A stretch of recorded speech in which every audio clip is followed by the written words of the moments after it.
I opened the hotel suite door and froze. Her laugh was the first thing I heard, low, breathy, familiar. Then I saw him, in our bed, with her, my maid of honor, my best friend. They didn't even notice me at first. The champagne bottle from last night sat half empty on the nightstand, the white silk sheets tangled around their bodies like a crime scene. I didn't scream. I didn't cry. I simply closed the door halfway, stepped into the hallway, and dialed his mother's number. Backstory: before the fall. I met Daniel 3 years ago at a charity gala. He wore a navy suit and that arrogant smile that somehow didn't make you hate him. He made me laugh in a way I hadn't in years. We built a life together. He proposed under a snowfall in Paris. I said yes without hesitation. And Claire? She was my anchor long before Daniel came into the picture. The kind of friend who would hold your hair back when you were sick and still roast you about it later. She was supposed to stand next to me today, smiling as I said I do. We were the perfect trio. Or so I thought. Discovery of betrayal. The cracks appear. The first sign was the late-night texts. He said they were work-related. She said she was talking to someone new. Then, at my bridal shower, I caught them exchanging a glance, a half-second too long. My stomach told me the truth before my brain did. But I didn't confront them. Not yet.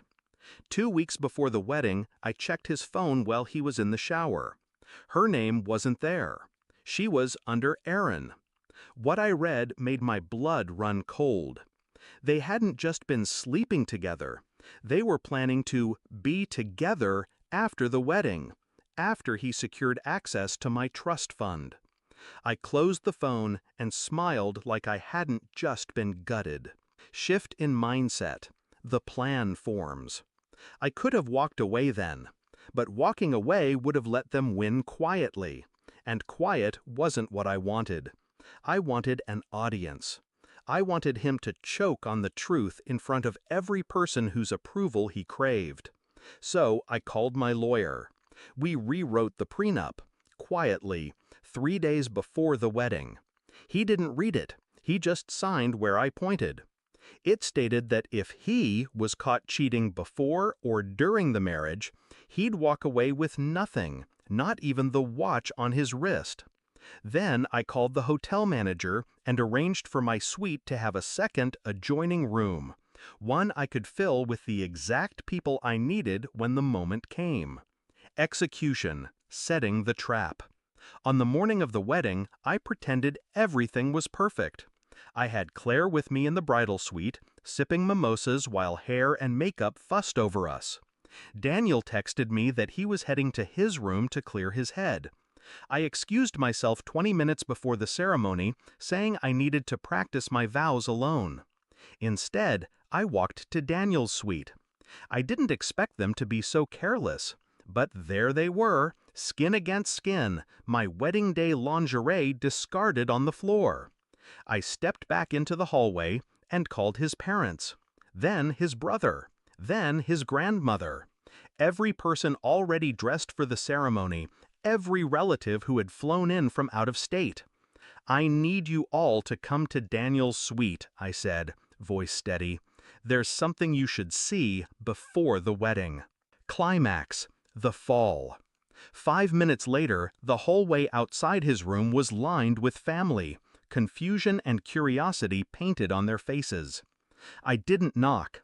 I opened the door wide, stood aside, and let them all file in. Gasps. Silence. Daniel scrambled off the bed, stammering, reaching for words that wouldn't come. Claire clutched the sheets to her chest, eyes wide. I didn't raise my voice.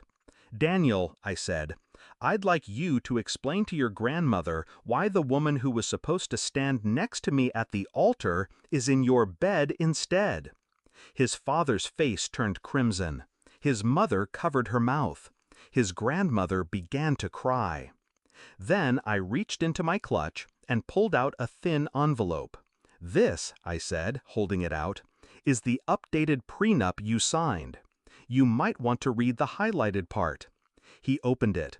His eyes flicked over the words, and then the color drained from his face. His father snatched it from his hands and read aloud the clause. In the event of infidelity prior to or during the marriage, the party at fault forfeits all rights to shared property, assets, and financial support. I turned to his family. "So, there will be no wedding, but there will be a press release, should anyone ask why. And if you want to know who leaked the text messages and hotel security footage to the bridal party," I looked at Claire. "It was me." Resolution, the last word. No one spoke. Daniel stood there, naked but for his shame, while his entire family avoided his eyes. I walked to the door, heels clicking on the polished floor, and paused.